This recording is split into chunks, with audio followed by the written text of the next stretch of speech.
Egypt లో రోజు రోజుకు ముదురుతున్న యుద్ధ వాతావరణం ఇప్పుడు ఒక కొత్త టర్న్ తీసుకుంది. ఇరాన్ అమెరికా మధ్య జరుగుతున్న వార్ కు సంబంధించి ఇంటర్నేషనల్ మీడియాలో ఓ క్రేజీ అప్డేట్ బయటకు వచ్చింది. ఇన్ని రోజులుగా అటాక్స్, వార్నింగ్స్, డెడ్ లైన్స్ తో దద్దరిల్లుతున్న పశ్చిమాసియాలో శాంతిని నెలకొల్పేందుకు కొన్ని కీలక దేశాలు రంగంలోకి దిగాయి. దీనికి సంబంధించిన పూర్తి డీటెయిల్స్ ఓసారి చూద్దాం.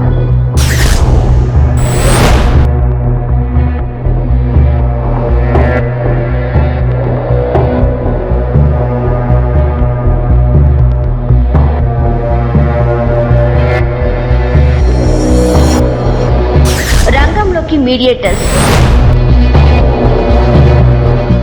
గత 38 రోజులుగా ఇరాన్, అమెరికా మధ్య మాటల యుద్ధం ఏ స్థాయిలో జరుగుతుందో మనం చూస్తూనే ఉన్నాం. గ్లోబల్ ఎకానమీకి అత్యంత కీలకమైన హార్ముజ్ జలసంధిని ఇరాన్ బ్లాక్ చేసింది. దీంతో ప్రపంచ వ్యాప్తంగా క్రూడ్ ఆయిల్ రేట్లు ఆకాశాన్ని తాకుతున్నాయి. ఇటు అమెరికా ప్రెసిడెంట్ డొనాల్డ్ ట్రంప్ ఏకంగా డెడ్ లైన్స్ పెడుతున్నారు. మాట వినకపోతే ఇరాన్ లోని పవర్ ప్లాంట్స్, ప్రధాన వంతెనలను సర్వనాశనం చేస్తామని తీవ్ర స్థాయిలో హెచ్చరిస్తున్నారు.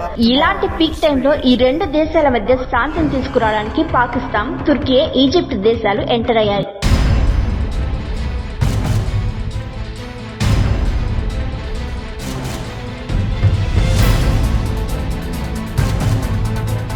డ్రాఫ్ట్ ప్లాన్ లో ఏముంది?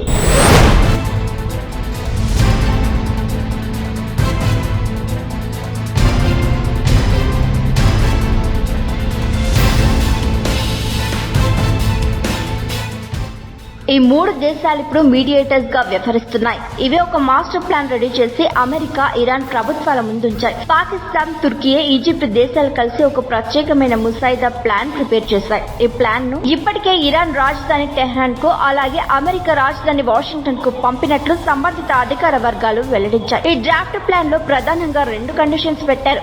అయితే ఈ దౌత్య ప్రయత్నాల్లో పాకిస్తాన్ సైన్యాధిపతి ఆసిమ్ మునీర్ కీలక పాత్ర పోషిస్తున్నారనేది సమాచారం. అమెరికా ఉపాధ్యక్షుడు జేడీ వాన్స్, ప్రత్యేక ప్రతినిధి స్టీవ్ విట్కాస్, ఇరాన్ విదేశాంగ మంత్రి అబ్బాస్ అరాక్చీతో ఆయన నిరంతర సంప్రదింపులు జరుపుతున్నట్టు తెలుస్తోంది. అణ్వాయుధాల అభివృద్ధి చేపట్టబోమని ఇరాన్ నుంచి హామీ తీసుకోవడం, ప్రతిగా ఆంక్షల సడలింపు వంటి అంశాలు తుది ఒప్పందంలో భాగమయ్యే అవకాశం ఉంది.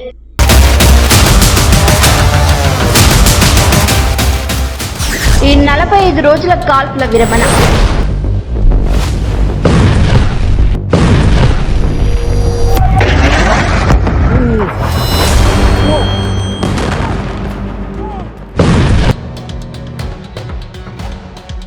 రాబోయే 45 రోజుల పాటు అమెరికా, ఇరాన్ ఎటువంటి దాడులకు పాల్పడకూడదు. ఒకరిపై ఒకరు అటాక్ చేసుకోకుండా పూర్తి సైలెన్స్ మెయింటైన్ చేయాలి. హార్ముజ్ జలసంధిని తెరవడం, ఇరాన్ వెంటనే తన బ్లాకేడ్ ను ఎత్తేసి కమర్షియల్ షిప్స్, ఆయిల్ ట్యాంకర్స్ సాఫీగా వెళ్లేందుకు రూట్ ను క్లియర్ చేయాలి. అసలు 45 రోజుల టైం ఎందుకు?